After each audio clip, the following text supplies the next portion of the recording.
Tak nampak Ni baru. First step tu jumpa Ustaz. Okey Ustaz, kita buat ngaji boleh tak? A'udzu billahi minasyaitonir rajim. Bismillahirrahmanirrahim. Alif lam mim. Tilka ayatul kitabil hakim. Bismillahirrahmanirrahim. Alif lam mim.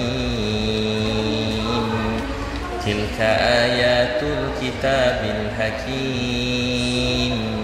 Hudan wa rahmatan lil muhsinin. Alladzina yuqimuna as-salata wa yu'tuna az-zakata wa hum bil akhirati hum yuqinun. Ulaika ala hudan min rabbihim wa ulaika humul muflihun. Masya Allah. Terima kasih Ustaz. Terima kasih. Doakan terus untuk Kowi. Doa kita Kowi mau baik ni sama. kita Kowi. Terima kasih banyak Ustaz. Allah sayang Kowi. Amin insya-Allah Ustaz, Allah sayang. Doakan untuk tim Kowi seorang semua muda. Satu nasihat daripada Ustaz Billy sendiri untuk anak muda yang mungkin tengah mencari agama. Nombor satu, kita sentiasa jaga mak ayah. Dulu saya ingat kita berdakwah ni, saya ingat yang paling makbul yang buat saya berjaya doa mak. Satu hari mak meninggal. Bila mak meninggal, saya duduk dengan bapa. Doa dia biasa-biasa. Tapi sepanjang ayah saya ada, rezeki saya makin curah lagi. Bukan masa mak, macam-macam kebaikan datang.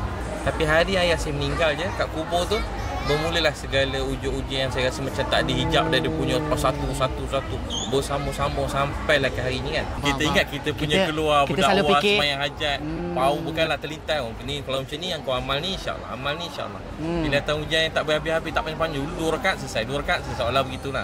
Punya doa mak ayah kita.